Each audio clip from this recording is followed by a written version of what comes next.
Okay, so these are tips for using the loop rule.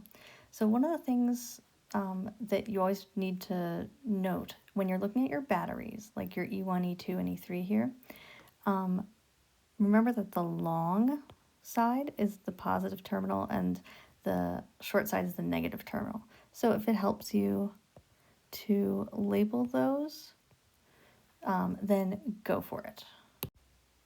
So remember, the loop rule is a conservation of energy thing, right? So the idea is that delta V, when you go around a whole loop, should be 0, right? Because if you think about this as a closed circuit, this spot is at a certain elevation. And as I go around, so I'll label this like loop 1 because very often we're doing multiple loops in a problem. When you go around loop 1, we're going to have some rules for how we take into account batteries and resistors, and how those potential changes, if they have positives or negatives. But the point is that whatever happens, if you start here and then you end here, you should get back to the same spot. Okay, before we start, and I'm just going to erase this, okay. Before we start our trip around the loop, let's think about which direction the current is going. Well, it goes away from positive terminal of a battery, so maybe it looks like that. Now, this is a positive terminal here, but then, we're going in a negative way, and then, we're going up positive. So a lot of times you don't know which way the current actually goes, but you just guess, and then you work the problem. And and it should turn out fine. As long as you mark the current on your loop and stay consistent, then you're golden. Okay, so here are your tricks. You're going to mark the starting point. Okay, so let's do that in red. Let's start right here. Okay, so there's my little starting point with my little X. Okay, and then I'm going to pick a direction, and you saw with this loop direction I've chosen, I'm going to go around the loop in that way indicated. Okay, so as we travel, we're going to run into batteries and we're going to run into resistors, and we want to know, how does the potential change when I cross one of those components. So here are the rules. So delta V is positive when I'm going from the negative terminal to the positive terminal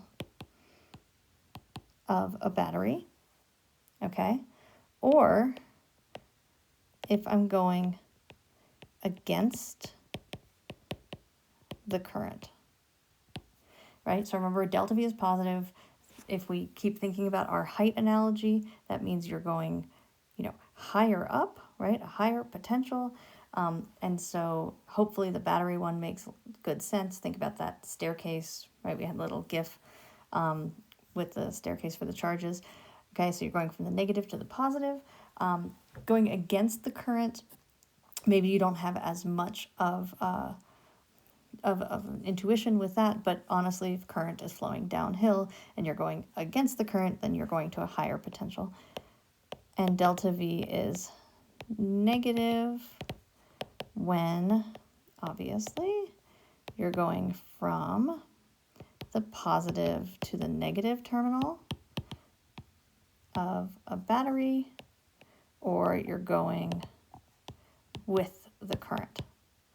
So as we're traveling around, we're going to, in this nice little quick loop that I've just drawn here, the direction I've chosen, we're always going to go with the current.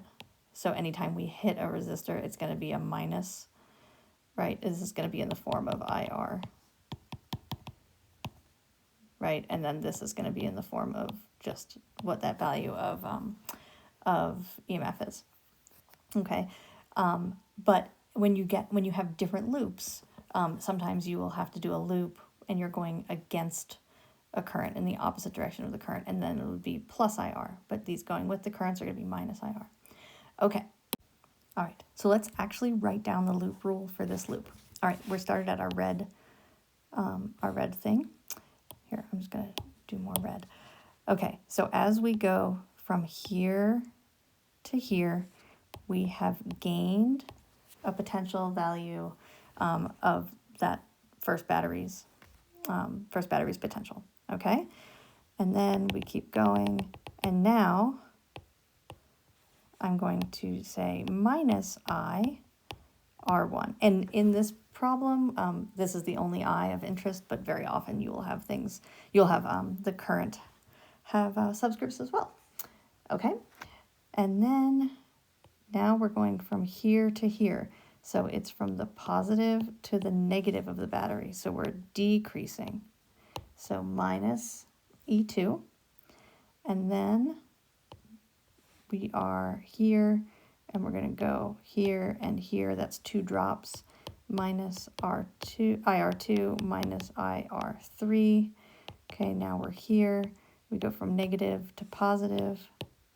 So we are increasing, and then our current's going this way, minus IR4. And that is equal to 0, because then we get back to our initial starting point. So another way to think about this, let's see if I can move this. Oh, nice. All right. So if I start at my starting point, I hop up E1. Okay. And then I kind of go downhill, IR1, I go downhill, I go down in E2, and then I go down IR2, down IR3, and then, oh, I have a plus, right, E3, and then minus IR4. And that should bring me back down to that. Okay, so hopefully thinking through it that way will help.